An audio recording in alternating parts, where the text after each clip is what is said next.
Star Wars 7x7, episode 2986. We're going to continue our series of looks at Andor. Okay, I said I thought we were going to do just one Andor Monday, but we did kind of. I mean, we did that yesterday, but now we're going to talk about something else that's Andor related, and we're going to go for a couple of days on it. This is the Rogue One visual guide, and it has a lot of interesting information about Cassian, about Mon Mothma, and about the state of the galaxy. Punch it.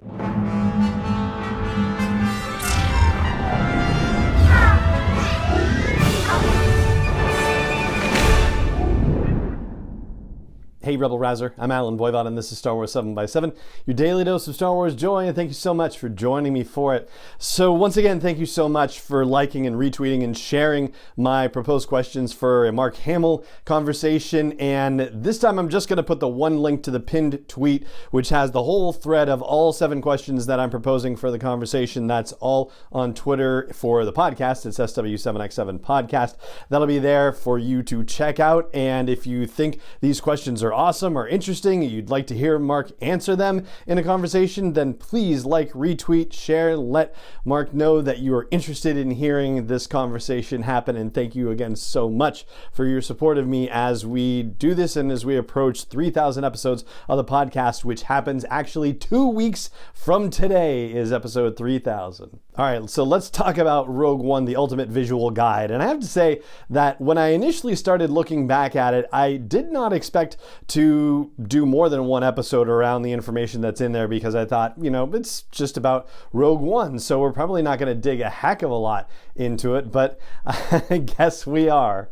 Because as it turns out, there's a lot of information in there that relates to the state of the galaxy as we're going to find it 5 years before the events of Rogue One and A New Hope also. This is written by Pablo Hidalgo, and this thing is enormous. It's like 200 pages long. It is the biggest visual guide by far. And Pablo sets the tone of things like this. It says, "For years, the Galactic Empire has ruled the galaxy with an oppressive fist, curtailing freedoms in the name of increased security. Ever since the last embers of the Clone Wars cooled, scattered resistance movements have fanned the flames of rebellion, particularly in the galaxy's outer rim." And then it goes on to say, "An alliance has been forged between these rebel cells and sympathetic senators in the insulated core worlds who funnel them supplies and aid. Such acts of dissent have not gone unnoticed by the Emperor, who readies his ultimate solution for ensuring the galaxy bows down to his rule. A battle station capable of destroying entire worlds, the Empire develops a super weapon, far from the prying eyes of the Senate." Now, one of the things that we learned from the timeline is that the Death Star is right now, as the Andor series starts, at Scarif. It is being finished at Scarif, which is sort of the hub of the Imperial Industrial Military Complex.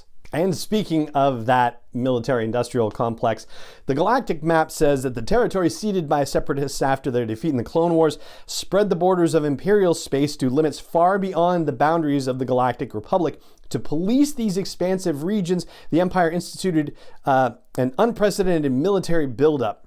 And much of the Imperial war machine is housed in the Outer Rim, home to the most lawless sectors and far from the Senate on Coruscant. So this is going to put in perspective what we're going to see at the beginning of the Andor series. And there's one other thing that also sets that up as well. It talks about a countdown to war, and it says, "The Empire ushered in nearly 2 decades of peace after the violent outburst of the Clone Wars. For a time, a beleaguered galaxy welcomed the sacrifices of freedoms in exchange for the promises of security. But gradually, more and more citizens are waking up to the truly awful nature of the new order of the Empire. Political dissent is transforming into open hostility. A period of civil war is inevitable." Now, there's a difference in the kind of open hostility that, say, the Rebel Alliance is used to doing, because it was rather remarkable that General Draven ordered an attack on an Imperial base at Edu. Like, that was just stunning as far as the rest of the Alliance leadership saw it. Versus, say, what Saw Gerrera was doing with his insurgency tactics and attacking targets randomly and not worrying about collateral damage or people who were just innocent citizens getting in the way. But we have a picture of an outer rim where the Empire is free to build up his military as far as it can possibly see fit. We see the outer rim also being the space for the fires of rebellion to get started. We see a community or a series of communities, and that's a very important thing for the Andor series, has been spoken about by many of the folks involved in it.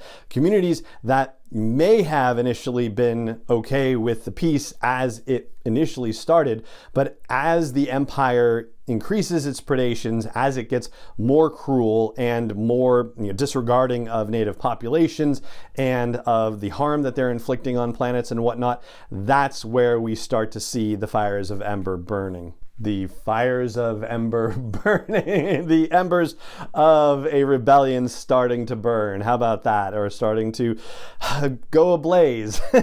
Some turn of phrase like that. And then we have some bits about the Rebel Alliance forming. The guide says that a tempestuous union of star systems has declared itself opposed to Emperor Palpatine's new order. This fragile alliance has begun the great fight to restore the Galactic Republic, though through whatever channels necessary. Outnumbered and not always aligned, these idealists need to come together in the growing darkness to cast a light of hope across the galaxy. And Saw Gerrera's partisans may be a part of this as we see it in Andor at the start, but it's not always going to be that way.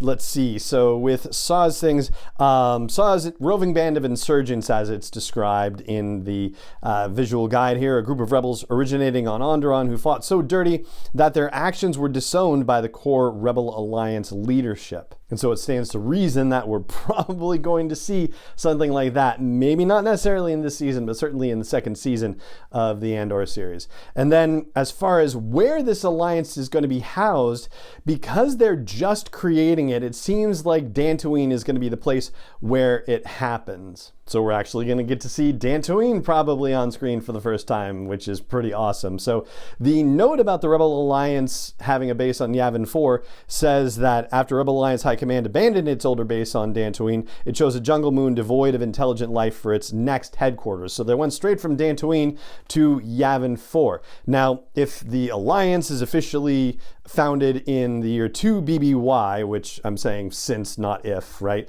then it stands to reason that maybe we won't see Dantooine until the second season of Andor, but it is entirely possible we might see it being scattered out during this first season. I mean, after all, why would they pick Dantooine if not for the fact that somebody has some sort of connection to it and knows that that would be a good place for meeting for some particular reason or another, that it's out of the way enough that nobody would pay any particular attention to it. And I think that's where we're going to leave things for today, setting up the environment that we're going to see in the Andor series based on information that we're gleaning about the history leading up to Rogue One, a Star Wars story. And that is going to do it for this episode of the podcast. It just remains for me to say thank you so much for joining me for it as always, and may the Force be with you wherever in the world you may be.